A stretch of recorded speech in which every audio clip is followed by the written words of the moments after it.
Real Madrid বেনফিকার সাথে হেরেছে 4-2 গোলে। এটা ভাবতেই কেমন লাগতেছে। একটা জিনিস ভেবে নিজেকে সান্ত্বনা দিচ্ছি যে রিয়াল মাদ্রিদ গতকালকে ফুটবল খেলে নাই। রিয়াল মাদ্রিদ গতকালকে খেলা দেখার জন্য নামছিল, আর মাঝে মাঝে যখন বল তাদের কাছে চলে এসে তখন একটু সেটা ট্রাই করেছে গোল দেওয়ার জন্য। মানে এরকম একটা অবস্থা। মাদ্রিদ কি খেলছে আপনার মোটেও মনে হয়েছে?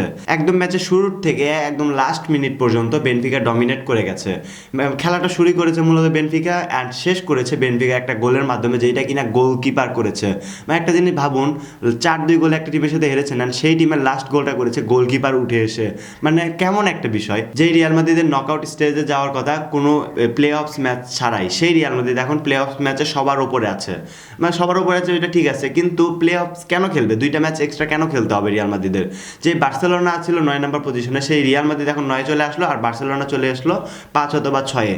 মানে যাকে আশা করতেছিলাম মানে তারা প্লে অফস খেলবে, তারাই এখন উপরে চলে গেছে। আর যাদের একটা সম্ভাবনা ছিল যে ড্র করলেও এরা প্লে অফস খেলতে হবে না, নকআউট স্টেজে সরাসরি চলে যাবে, তারাই এখন প্লে অফস খেলতেছে। আর প্লে অফসের সবার উপরে রয়েছে রিয়াল মাদ্রিদ, সেকেন্ডে রয়েছে ইন্টার, তারপরে আরও বেশ কিছু টিম আছে, পিএসজিও আছে। আর রিয়াল মাদ্রিদ বর্তমান সময়ে যেরকম ফুটবল খেলতেছে, এইটা ভাই কোনো খেলা না।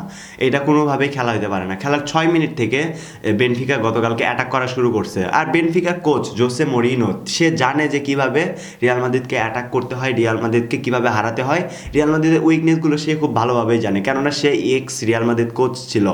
আর এক্স রিয়াল মাদ্রিদ কোচ হওয়ার কারণে সে তাদের অনেক সিক্রেট জানে, যেই জিনিসগুলো এখনও অ্যাপ্লাই হয়, যদিও তারপরে বেশ কয়েকটা কোচ চেঞ্জ হয়েছে, তারপরেও সে তো এমন কিছু না কিছু অবশ্যই জানে যেই রোলগুলো রিয়াল মাদ্রিদ প্লে করে।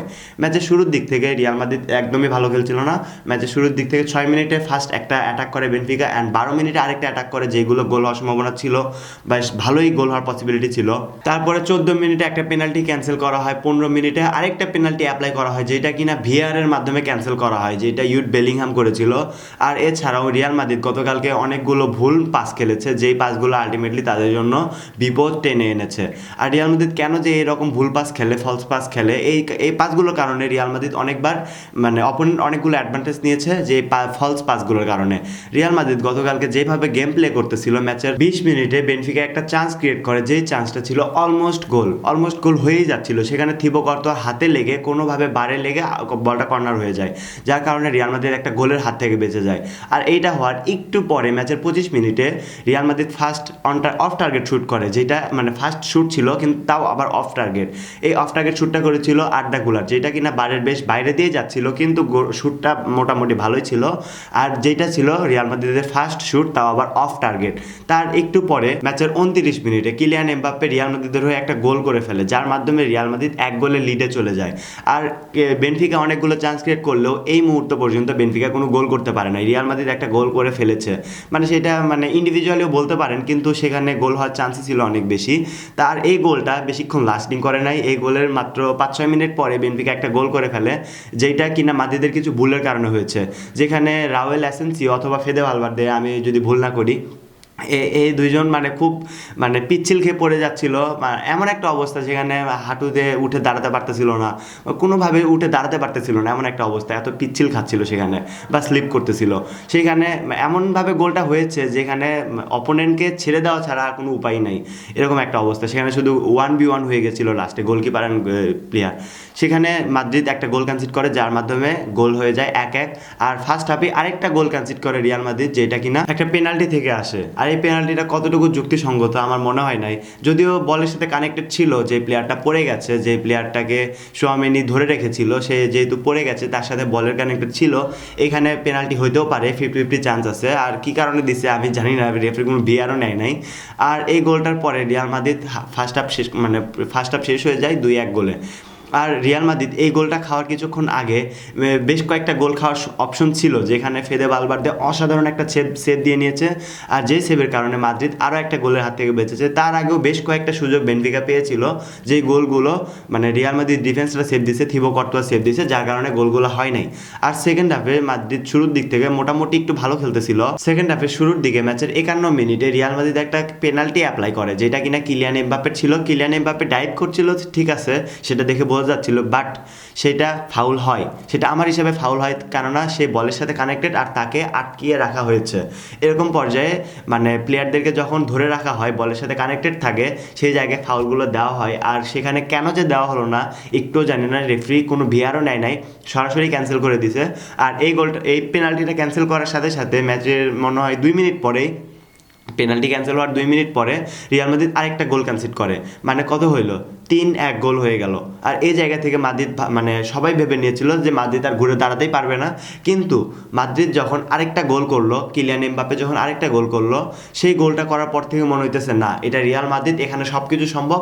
আর মানে যদিও মনে হয়েছিল যে এখানে সব কিছু সম্ভব, কিন্তু শেষ পর্যন্ত যদিও সেটা হয়ে ওঠে নাই, হয়ে না ওঠাটাই স্বাভাবিক। বাট টিমের নামটা যেহেতু রিয়াল মাদ্রিদ, তাহলে সেখানে 1% তো আশা আছে, 1% না, এর চেয়ে বেশি অনেকেরই আশা আছে। আর যে গোলটা লাস্ট কিলিয়ান এমবাপ্পে করেছে সেটা ছিল আর্দা গুলারের অ্যাসিস্ট থেকে। গোলটা অনেক ভালো হয়েছিল, অসাধারণ একটা গোল হয়েছিল ম্যাচের। মানে যতগুলো গোল হয়েছে তার মধ্যে যদি 2টা গোলকে ভালো বলি, তার মধ্যে এই গোলটা থাকবে। আর কিলিয়ান এমবাপ্পে বর্তমান সময়ে চ্যাম্পিয়ন্স লিগের সর্বোচ্চ গোলদাতা, আর মানে লা লিগাতেও সর্বোচ্চ গোলদাতা। মানে বর্তমান সময়ে দুইটাতে বড় টুর্নামেন্ট, এই দুইটা টুর্নামেন্টেই কিলিয়ান এমবাপ্পে সর্বোচ্চ গোলদাতা হয়ে আছে বর্তমান সময় পর্যন্ত। আর কিলিয়ান এমবাপ্পের আশেপাশে অন্য কোনো প্লেয়ার নেই এখনো পর্যন্ত। কিলিয়ান এমবাপ্পে মোটে যতগুলো ম্যাচ খেলেছে, মানে 8টা ম্যাচ খেলা হয়ে গেছে, রাউন্ড অফ 8 শেষ। এরপরে যেহেতু প্লে অফস আছে, যেহেতু তারা সরাসরি কোয়ালিফাই করতে পারে নাই, এই 8 ম্যাচে কিলিয়ান এমবাপ্পে গোল করে ফেলেছে 13টা। মানে 13টা গোল করে ফেলেছে, এটা মনে হয় নকআউট মানে গ্রুপ স্টেজে মেবি সর্বোচ্চ গোল এটা। আমি জানি না সঠিক শিওর, বাট আমার সম্ভবত মানে প্রথম দিকেই থাকবে কিলিয়ান এমবাপ্পে, মানে অল টাইম। আর এই সিজনে তো সবার উপরেই আছে, বাট অল টাইমের কথা বলছি। আর যেহেতু কিলিয়ান এমবাপ্পে অর্থাৎ রিয়াল মাদ্রিদ আরও 2টা ম্যাচ খেলার সুযোগ পেয়েছে, অবভিয়াসলি তারা প্লে অফস থেকে কোয়ালিফাই করবে, এটা আশা করতেছি। প্লে অফস থেকে অবভিয়াসলি তারা কোয়ালিফাই করবে, বাট কোয়ালিফাই যদি করে তাহলে দেখুন রিয়াল মাদ্রিদ কিন্তু আরও 2টা ম্যাচ বেশি খেললো। তাহলে 2টা ম্যাচ যদি বেশি খেলে, তাহলে আরও 2টা ম্যাচে গোল করার সুযোগ থাকছে। এই 2টা ম্যাচে যদি বেশি গোল করতে পারে, তার মানে অল টাইমে একটা স্কোর করার আরও একটা সুযোগ থাকতেছে, মানে তার এই সিজনে গোল সংখ্যা বাড়তেছে। এই সব কিছু মিলিয়েই 2টা আলটিমেটলি খারাপও হয় নাই। মাদ্রিদ যদিও ধরেন এই যে রাউন্ড অফ 8 খেলার পরে মানে একটু ইম্পর্টেন্ট টিমদের সাথে খেলা পড়বে, সেই কারণে বলতেছি যে রিয়াল মাদ্রিদ যেরকম পজিশনে আছে বর্তমান সময়ে, এটাও খুব একটা খারাপ পজিশন না। আর রিয়াল মাদ্রিদ যেহেতু ঘুরে দাঁড়াতে সময় লাগবে না, আলভারো আরবেলোয়া মাত্র সময় পেয়েছে, মানে তাকে মাত্র দায়িত্ব বুঝে দেওয়া হয়েছে। কয়েকটা ম্যাচ হইলো, মাত্র 4টা ম্যাচ হইলো, এটা সহ মেবি 5টা ম্যাচ হইলো। তো এই 5টা ম্যাচে কি এমন হয়ে যায়? 5টা ম্যাচে তো অনেক কিছু হারায় ফেলে নাই, 5টা ম্যাচের মধ্যে 2টা উইনও করতে পারছে। আর আলভারো আরবেলোয়া মানে যেরকম স্টাইলে গেম প্লে করতেছে, সে কিন্তু প্লেয়ারদেরকে কন্ট্রোল করতে পারতেছে, প্লেয়ারদেরকে মানে নিজের স্বাধীন মতো খেলাইতে পারতেছে।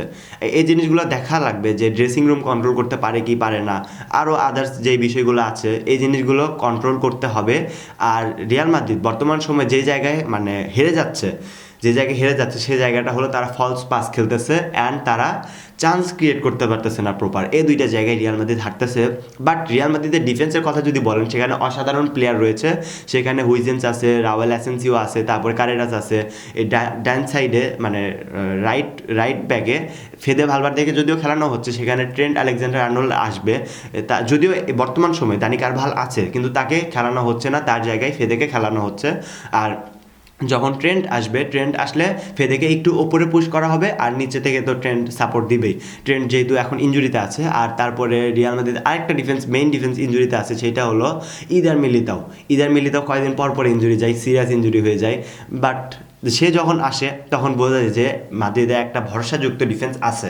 এই জায়গায় মানে মাদ্রিদ এখনও তার রিপ্লেসমেন্ট তুলে ধরতে পারে নাই। আর সবার রিপ্লেসমেন্ট সবসময় থাকবে এটাও বড় কথা না, সবার রিপ্লেসমেন্ট সবসময় থাকে না, এটা স্বাভাবিক। বাট রিয়াল মাদ্রিদ যেহেতু টিমটার নাম, সেহেতু ঘুরে দাঁড়াতে সময় লাগবে না। রিয়াল মাদ্রিদ আশা করছি চ্যাম্পিয়ন্স লিগে এই সিজনেও ভালো করবে, সিজন শেষে চ্যাম্পিয়ন্স লিগের শিরোপাটা নিজের ঘরে তুলে নিবে, এই আশা প্রত্যাশা মানে মাদ্রিদের হাতে তুলে দিচ্ছি, আলভারো আরবেলোয়ার হাতে তুলে দিচ্ছি। সো গাইস, আপনি চাইলে কমেন্ট করে জানাতে পারেন এই সিজন শেষে রিয়াল মাদ্রিদ কি চ্যাম্পিয়ন্স লিগ উইন হতে পারবে কি পারবে না। আপনি চাইলে এটাও কমেন্ট করে জানাতে পারেন চ্যাম্পিয়ন্স লিগে রিয়াল মাদ্রিদের কি প্লে অফস খেলে সরাসরি চলে যাবে, নাকি প্লে অফস থেকে বাদ পড়ে যাবে। সো গাইস, আশা করি ভালো থাকবেন, সুস্থ থাকবেন, আল্লাহ হাফেজ।